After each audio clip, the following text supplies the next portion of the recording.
안녕하십니까. 삼성전자 영상 디스플레이 사업부 프로덕트 이노베이션 랩의 이택민입니다. 이번 STC에서는 2025년에 출시한 오디세이 3D 모니터에 대한 기술 세션을 맡았으며 무안경 3D의 핵심 이론인 스테레오스코피에 대한 소개를 드릴 예정입니다. 저는 24년부터 오디세이 3D 과제에 참여했고 오디세이 3D 모니터에 탑재되는 무안경 3D 게임 컨텐츠 개발 업무를 맡고 있습니다. 2025년에는 VD 사내 개발자의 행사인 데브데이에서 스테레오스코피에 대한 기술 세션을 진행하기도 했으며 동일 과제로 VD 소프트웨어 어워즈에서 혁신 부문을 수상하였습니다. 순서는 다음과 같이 진행할 예정입니다. 기존의 사용자들이 흔히 접할 수 있는 3D 플랫폼인 VR에 대한 소개와 3D 핵심 이론인 스테레오스코피에 대한 설명, 이후 실제로 오디세이 3D 과제에 대한 내용과 출시하면서 겪었던 히스토리를 담아보았습니다. 우선 3D라고 하면 전통적으로 가장 유명한 플랫폼이 있죠. VR입니다. 직역하자면 가상현실로 기존의 디스플레이 평면에 국한되어 있던 매체에서 벗어나 3D 공간 내에서 자유롭게 현실과 같은 체험을 할 수 있다는 데에서 이런 이름이 붙었습니다. 보이는 화면은 갤럭시 XR 데모에서 발췌한 사진입니다. 이 새로운 공간을 우리가 살아가는 현실과 같이 구현하기 위해 그동안 VR 기기의 그래픽 성능이 비약적으로 발전했으며 여러 카메라와 센서 등을 이용해서 머리와 시선, 행동을 추적하는 기술도 함께 발전했습니다. VR은 주로 헤드 마운티드 디스플레이라는 기기를 통해 구현됩니다. 흔히 VR 글래스, VR 안경 등으로 불리는 장비입니다. 좌측 이미지는 프로젝트 무한으로 알려졌었던 지난 10월에 출시된 갤럭시 XR입니다. 앞서 설명드린 것처럼 HMD는 사용자로 하여금 전방위의 뷰잉을 가능하게 하며 기존의 디스플레이와는 다른 경험을 제공합니다. 현재의 HMD는 버추얼 리얼리티, 오그멘티드 리얼리티, 믹스드 리얼리티 개념을 넘어 익스텐디드 리얼리티라는 이름으로 끊임없는 몰입형 경험을 제공하는 방향으로 발전했습니다. 또한 하드웨어의 발전과 더불어 많은 VR 컨텐츠들도 생겨났습니다. VR 게임, VR 콘서트, VR 어트랙션 등 많은 분들이 경험해보셨을 거라고 생각하는데요. 다양한 컨텐츠가 새롭게 생겨나는 이 현상은 새로운 플랫폼에 대한 소비자들의 수요를 반영한 결과입니다. 저도 이번 과제에 참여하면서 시중에 있는 HMD 기기와 컨텐츠들을 직접 체험해 보았고 참 매력적인 플랫폼이라는 생각이 들었습니다. 그렇다면 VR은 기존의 경험을 뛰어넘는 상이호한 혹은 완벽한 플랫폼일까요? 많은 사람들이 VR에 대해 잘 알고 있지만 아직까지 VR이 널리 상용화되지 않은 데에는 여러 문제가 존재합니다. 먼저 HMD를 착용해야 한다는 것이 가장 큰 걸림돌입니다. 가벼워졌다고는 하지만 주로 신체에 착용하는 안경, 헤드폰, 마스크 등과 달리 전자기기 특성상 어느 정도 무게가 존재하기에 사용 시간에 분명한 제약이 발생합니다. 다음으로 VR은 현실과 착각할 정도의 고품질 그래픽 수준을 요구하기 때문에 이런 컨텐츠를 재생하기 위해서는 주로 PC와 연결하여 사용합니다. 다만 이 경우 직접 신체에 닿기 때문에 기기 자체의 발열도 신경을 써야 합니다. 마지막으로 VR은 실제로 현실 공간을 구현하는 것이 아닌 착시를 이용한 기법이기 때문에 사용자에 따라 높은 강도의 멀미를 느낄 수 있습니다. 여러 단점이 존재하지만 VR은 분명 매력적입니다. 우리가 보는 영화나 게임도 물론 3D지만 현실과 같은 감각을 주는 3D는 그 이상의 경험을 사용자에게 제공합니다. 그렇다면 이런 3D는 어떻게 구현될까요? 미처 생각해보지 못했던 궁금증에 대해 바로 설명드리겠습니다. 스테레오스코피는 리터럴리 양안이라는 의미로 두 눈의 시차를 활용하여 3D를 구현하는 기법입니다. 아래는 3D 모니터에 처음으로 탑재된 네오프렉 카잔이라는 게임의 스테레오 포맷을 캡처한 사진입니다. 좌측과 우측 화면이 살짝 다르게 렌더링되는 것이 보이시나요? 잘 안 보이신다면 사진 속 빨갛게 빛나는 검에 집중해 보시면 왼쪽 화면은 거미 캐릭터의 왼쪽에, 오른쪽 화면은 거미 캐릭터의 오른쪽에 있는 것을 보실 수 있을 겁니다. 우리의 눈은 실제로 호리존탈 디스패리티가 있기 때문에 양안이 각각 다른 이미지를 보고 있습니다. 그렇기 때문에 현실 객체의 뎁스 퍼셉션이 가능하다고 하는데 이를 스테레옵시스라 부릅니다. 3D 모니터는 광학적 설계를 통해 스테레옵시스를 활용하여 3D 착시를 유도하는 방식으로 작동합니다. VR 컨텐츠는 앞에 보이는 것과 같이 왼쪽, 오른쪽 눈에 대응되는 이미지를 각각 렌더링하고 사용자가 VR 기기를 착용하였을 때 한쪽 이미지만 볼 수 있도록 하여 VR 경험을 제공합니다. 이때 한 눈이 한쪽 이미지에 대응되며 현실과 같은 디스패리티가 적용된 올바른 소스라면 스테레옵시스를 통해 가상현실을 체험할 수 있습니다. 무안경 3D 이전에는 흔히 빨강, 파랑으로 이루어진 안경 등을 착용했을 때 3D 체험이 가능한 안경 3D 방식을 채택했습니다. 이를 에너글리프 3D라 부르며 복잡한 광학적 구조가 아닌 색상을 필터링하여 각 이미지를 눈에 전달하는 워크어라운드 방식입니다. 무안경 3D의 경우에는 VR과도 에너글리프 3D와도 매우 유사하지만 오른쪽 그림과 같이 약간 겹쳐진 형태의 아웃풋을 출력합니다. 이제 합쳐진 뷰 이미지를 각 눈에 전달하기 위한 방식은 크게 두 가지로 나뉩니다. 첫 번째로 패럴렉스 베리어 방식입니다. 이 방식은 액정의 앞 혹은 뒷단에 추가 삽입되어 픽셀을 막아 L, R 이미지가 각 눈으로 전달될 수 있도록 작동합니다. 물리적 슬릿이 존재하기 때문에 특정 시야각에서만 올바른 3D 시청이 가능하고 빛이 차단되어 밝기가 낮아지는 단점이 있습니다. 이런 단점을 해결하기 위해 많은 방안이 있는데요. 슬릿을 리퀴드 크리스탈 등으로 만들어 동적으로 온오프를 가능하게 하거나 슬릿을 직접적으로 이동하여 기존에는 보이지 않았던 각도를 여는 방식으로 시야각을 개선하는 솔루션 등이 대표적입니다. 다음으로는 오디세이 3D 모니터에 적용된 렌티큘러 렌즈 방식입니다. 렌티큘러라는 이름은 렌티큘러 카드와 같은 굿즈에서 많이 들어보셨을 겁니다. 볼록한 렌즈의 굴절을 이용해서 L, R 이미지를 각 눈에 전달하는 방식으로 동작합니다. 물리적 슬릿이 존재하는 패럴렉스 베리어 방식 대비 시야각이 넓고 백라이트를 막지 않기에 밝기가 유지된다는 장점이 있습니다. 다만 레진에 굴절이 존재하기 때문에 얇은 선이나 텍스트 같은 경우 광학적으로 왜곡이 생길 가능성이 있어 주의가 필요합니다. 이제 오디세이 3D 과제에 대한 소개를 드리겠습니다. 오디세이 3D는 2025년 4월에 출시되었고 2025년 11월 기준 42개의 게임 플레이가 가능합니다. 단순히 게임만 즐길 수 있는 모니터가 아니라 4K 영상에 대응되어 AI를 활용한 2D to 3D 컨버전과 사이드 바이 사이드 컨텐츠의 3D 컨버전 기능을 함께 제공하고 있습니다. 3D 모니터는 기본적으로 스팀, 에픽 게임즈 런처 등의 외부 플랫폼을 통해 게임을 실행했을 때에는 일반 게임으로 실행되지만 자체 3D 런처인 오디세이 3D 허브를 통해 게임을 실행했을 경우에만 무안경 3D 모드로 실행되는 시나리오로 동작합니다. 42개의 타이틀 중에서 앞에 보이는 3개의 게임은 게임사와 긴밀하게 협력하여 3D 효과를 극대화시킨 타이틀입니다.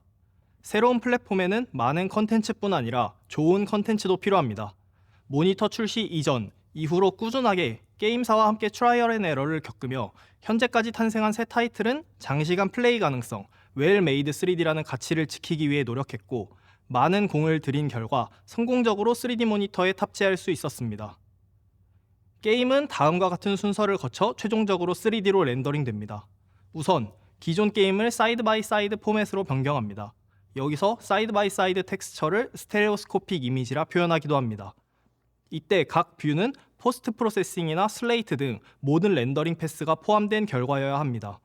기존 뷰를 렌더링할 때 엔버퍼링을 사용했을 경우 두 뷰를 모두 지원할 수 있도록 버퍼를 늘려야 합니다. 다음으로 이 사이드 바이 사이드 텍스처에 아이 트래킹 데이터를 포함하여 뷰 매핑을 진행합니다. VR 기기인 HMD는 실제로 양안 사이를 막고 한눈에만 스크린을 보여주는 방식으로 동작하지만 모니터는 평면이기 때문에 두 스크린을 합쳐주는 작업인 뷰 매핑 과정을 거쳐야 3D 디스플레이용 백버퍼 포맷으로 변환됩니다. 마지막으로 기존에는 하나의 화면을 렌더링했지만 사이드 바이 사이드 포맷이 되어 드로우 콜이 증가하기 때문에 추가적인 최적화 처리를 진행합니다. 경우에 따라서는 일부 쉐이더의 수정이 필요하기도 합니다. 올바른 스테레오 포맷을 만들기 위해서는 카메라 배치에 대한 방법론도 중요합니다. 먼저 토우인 방식은 단순하게 두 개의 카메라가 서로 교차 투영하도록 배치하여 그 디스패리티를 기반으로 3D를 구현하는 방식입니다. 쉽게 구현할 수 있지만 현실의 눈과 같은 호리존탈 디스패리티뿐만 아니라 수직 시차, 버티컬 패럴렉스가 생겨나 오브젝트의 크기 등에서 왜곡이 발생할 수 있다는 단점이 있습니다. 따라서 오디세이 3D는 오프 엑시스 방식을 채택하였습니다. 오프 엑시스는 두 카메라가 평행한 상태에서 특정 옵셋에 따라 다른 프러스텀을 그려 디스패리티를 투영하는 방식입니다. 이때 두 카메라는 동일 평면을 바라보고 이를 컨버전스라 합니다. 이 컨버전스는 제로 패럴렉스 플레인 혹은 제로 뎁스 플레인이라고 부르며 이 평면을 이동시켜 뎁스 퍼셉션을 조절할 수 있습니다. 두 카메라는 컨버전스를 기준으로 투영하기 때문에 토인 방식 대비 왜곡이 없다는 것이 가장 큰 장점입니다. 이렇게 오프 엑시스 방식의 카메라 배치를 이용하려면 프로젝션 매트릭스의 변경이 수반됩니다. 좌, 우측 카메라가 각각 다른 프러스텀을 그리도록 프로젝션 플레인을 이동해야 하기 때문에 어시메트릭 프로젝션 매트릭스의 적용이 필요합니다. 또한 G 파이팅을 해결하기 위해서 뎁스를 플로팅 포인트로 올리고 리버스 G를 적용합니다.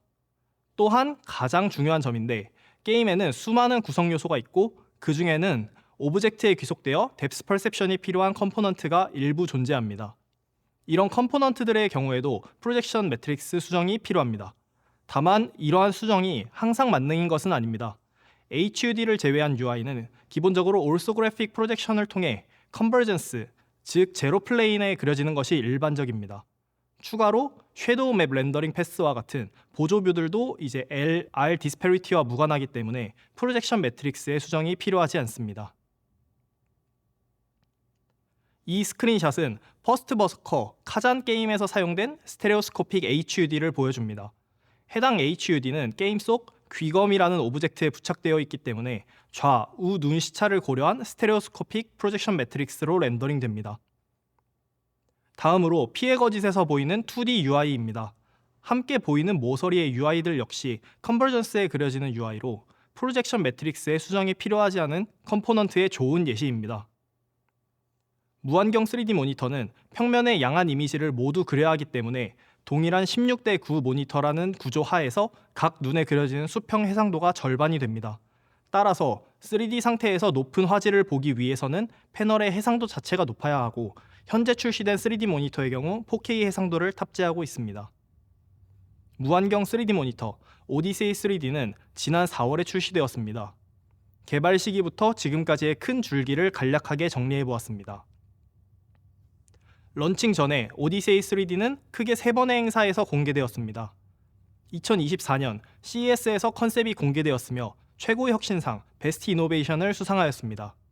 이후 같은 해 게임스컴에 참여하여 부스를 운영하였고 크래프톤사와 협업하여 당시 아직 출시되지 않았던 인조이를 3D로 변환하여 많은 관람객들이 찾아주셨습니다.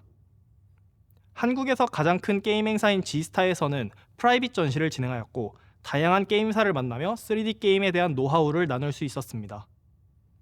개인적으로는 3D 모니터 출시 직전에 샌프란시스코에서 열린 게임 디벨로퍼 컨퍼런스를 다녀왔는데 그곳에서 많은 분들이 3D 모니터의 출시를 기대하고 있다는 것을 알게 되었습니다. 마침내 25년 4월에 모니터를 시장에 출시하였고 감사하게도 많은 후기와 피드백을 받았습니다. 출시 이후 영국에서는 오디세이 언베일드라는 이름으로 IT 크리에이터들을 대상으로 한 행사가 있었습니다. 3D 모니터는 직접 화면을 볼 때 그 매력을 온전히 느낄 수 있기 때문에 오프라인에서 소비자를 만나는 기회가 필요합니다. 현재 무안경 3D팀은 한국뿐만 아니라 타국에서는 어떤 컨텐츠를 흥미있어 하는지, 모두가 좋아할 만한 컨텐츠를 오디세이 3D에 탑재하기 위해서 어떤 방향성이 필요할지 항상 끊임없이 의논하고 있습니다. 8월에는 2년 연속으로 게임스컴에서 3D 모니터 부스를 운영했습니다. 많은 사용자가 퍼블릭하게 와서 가감없이 의견을 주는 공간인 만큼 시프트업의 스텔라 블레이드, 넷마블의 몬길 스타다이브 게임의 3D 버전을 공개했으며 스텔라 블레이드 개발팀과는 게임스컴 이후 즉시 3D 모드를 출시하기 위해 열심히 노력했습니다. 바로 9월에 이어진 IFA에서는 이노베이션 어워즈를 수상하였습니다.